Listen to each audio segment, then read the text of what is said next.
What's going on, gardeners? It is Sunday, May 29th, and it is a hot but gorgeous Memorial Day weekend here on the southeastern coast of North Carolina. If you've been growing tomatoes for many years, you probably know all about blossom end rot, and it may be one of the banes of your existence in your tomato garden. Well, in today's video, I'm going to show you 3 ways that you can prevent blossom end rot from ever occurring, so you never have to worry about it in your tomato garden again. If you're new to the channel, please consider subscribing and hitting the bell to receive new video notifications, and check out our Amazon storefront and spread shop in the video description for a list of the gardening products I use and awesome custom designed apparel and other gear. Your support is greatly appreciated. Blossom end rot is one of the most common problems that gardeners have in their tomato garden, and blossom end rot presents itself as ugly, unsightly black spots at the blossom end, the bottom of the tomato fruits, and they will grow as the tomato fruits grow and generally destroy the fruit and make them inedible. Now, what actually causes blossom end rot? Well, according to the Wisconsin Horticultural Extension, blossom end rot is caused by a lack of calcium in the fruit. And while this calcium may be due to low calcium levels in the soil, more often there is plenty of calcium in the soil, but it's available for uptake and transport to fruits is impaired.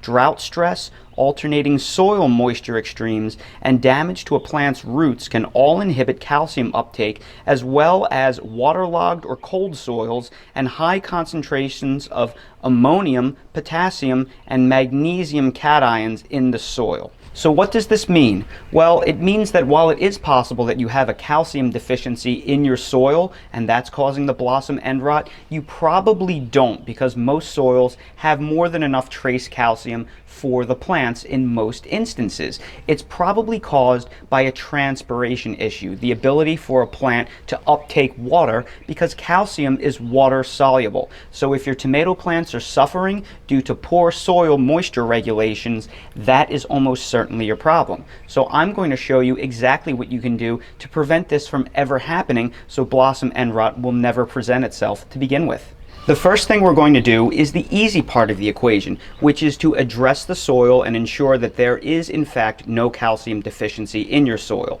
And that is a very simple thing to do. So tip number 1 will be to always plant your tomatoes alongside a good organic fertilizer. Anything around a 5-5-5 will do, like a 5-5-5 all-purpose. This one is specifically formulated for tomatoes, and it has a rich bone meal component in it, which is rich in calcium, and that calcium will help fortify the soil so you do not encounter a blossom end rot issue. Now, here's why this is important. I have noticed that it has become popular over the past couple of years to not use fertilizers in your garden. People don't want to spend the money, or they don't want to buy fertilizers for whatever reason, and it's become very popular to just use things like grass clippings, free mulch, compost, things like that. And that can be a problem, because if you're just using compost and you're just using different types of mulch, while that will give you the nutrients you need to grow things, you don't know what kind of microbes you're getting in that. So if you're outsourcing compost, you don't know what was put in that compost. So if they're not fortifying it with ingredients rich in calcium, your compost may not have much, if any, calcium in it. So if you're serious about growing tomatoes, I really recommend that you go out and you get yourself a good organic fertilizer. And I like to plant my tomato plants with 2 tablespoons of an organic fertilizer like this in the planting hole, and then every 2 to 3 weeks I like to top dress with about another 1 to 2 tablespoons. I like to use the little green Miracle Grow scoopers, which are 1.5 tablespoons. Simply top dress your soil, which just means sprinkle it around and then work it into the top inch of the soil with your fingertips, and then water it in well. However, I do have a secret ingredient that is even better that will help prevent blossom end rot. And that secret ingredient is bone meal. Like the title says, it is made out of bones, and it is very rich in phosphorus and calcium. So when I plant all of my nightshades, like my tomatoes, my peppers, even bulbing plants, pretty much everything, including fruit trees, I always like to dust the roots with bone meal, and then every 2 or 3 weeks or so, I like to go around and just dust the top of the soil and work it into the top inch as well. This is a very rich source of calcium. they grind it into a powder, so it does break down pretty quickly because of that. So it will immediately start feeding your plants, and it will last a long time in your soil as well. So you don't have to go crazy with this. However, I do recommend you go out and you get yourself a bag as an insurance policy. It is also awesome for fruit trees because it's so high in phosphorus. It will help increase fruit production. So you will get more blooms on your tomatoes when you include bone meal regularly. Like I previously showed you, this is already a component that is inside the organic fertilizers. However, I do find that a little bit extra does show benefits. Now, as I mentioned from the Wisconsin Horticultural Extension, usually the problem is not a deficiency of calcium in your soil, but instead the blossom end rot is caused by uneven watering practices. If your watering practices are uneven, meaning your soil gets too dry and then it gets way too wet and it doesn't maintain a consistent level of moisture, you will have issues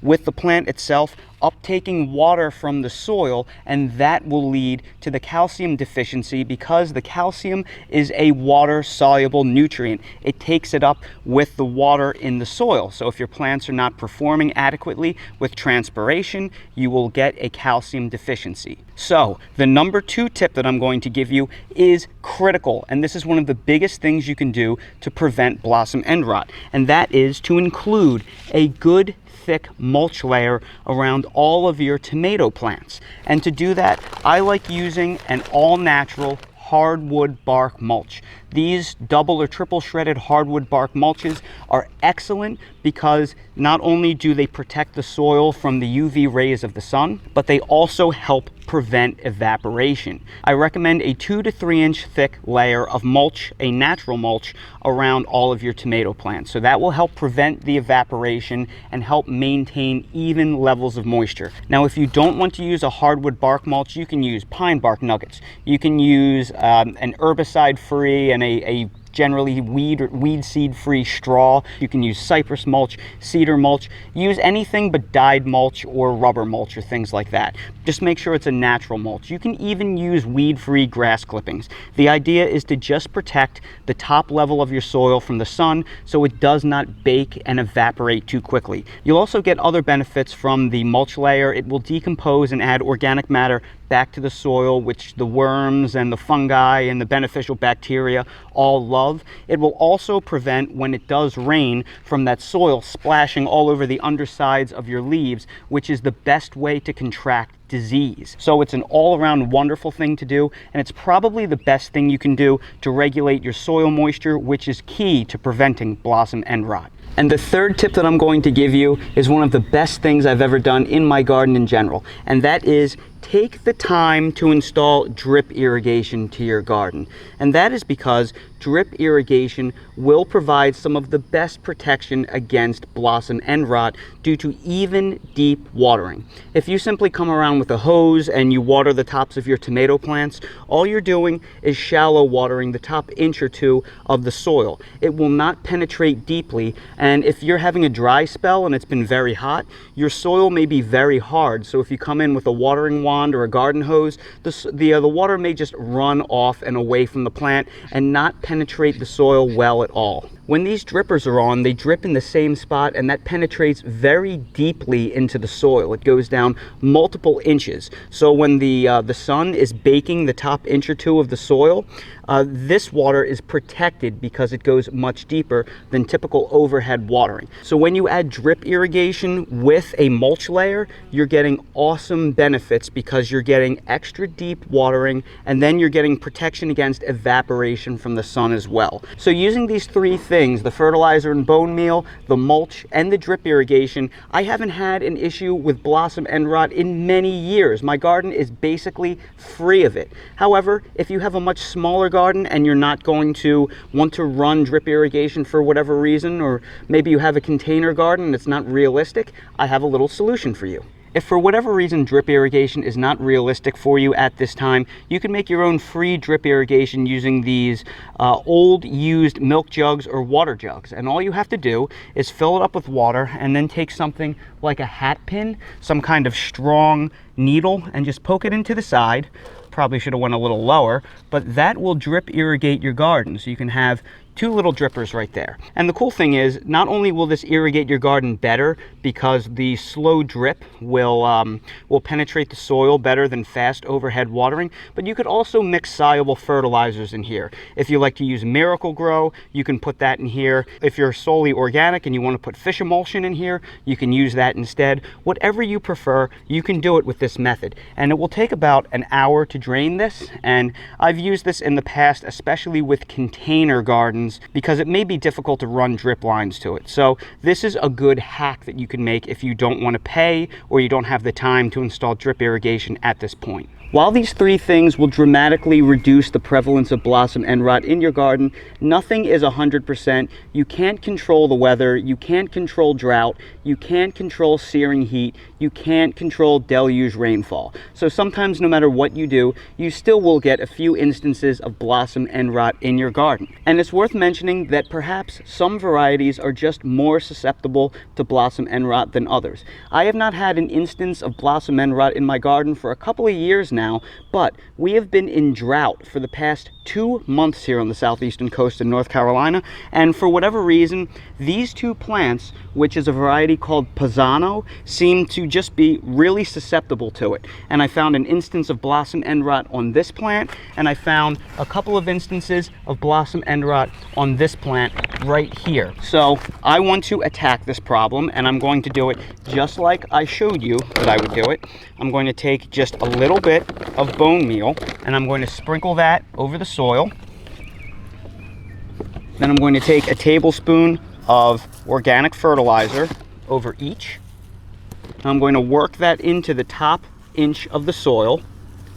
And it's probably not due to a calcium deficiency. It's probably just due to the fact that we're in drought, and sometimes you can only do what you're going to do when it's hot and dry every single day. Then in this water jug right here, I have a little bit of this Dr. Earth soluble organic pump nutrients. So I have that in here, as well as 1 tablespoon of micronized azomite, which is trace minerals from rock dust. So I'm just going to water that in really well. Then we're going to run the drip irrigation for about an hour or so to give the plants a nice deep watering.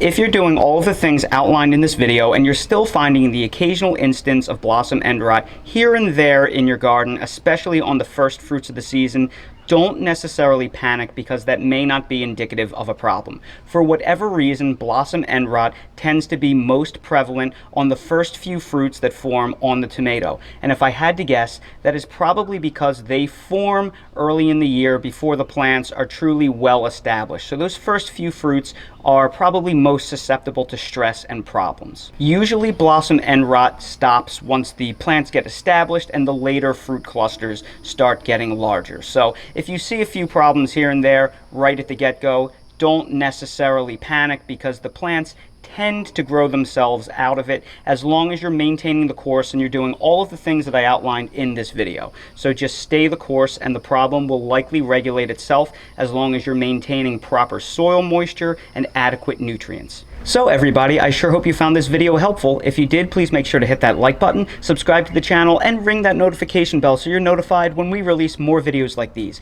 If you're curious about any of the products that I use in this video or that I use in my garden for real, I have them all linked down in my Amazon storefront link in the video description, so definitely check that out if you want to see everything I use in real life in my garden. And while you're there, check out the Spreadshop link for custom merch if you want to support the channel. Thank you all so much for watching, and I hope to see all of you again on the next video. All right, folks, Outer Banks, North Carolina.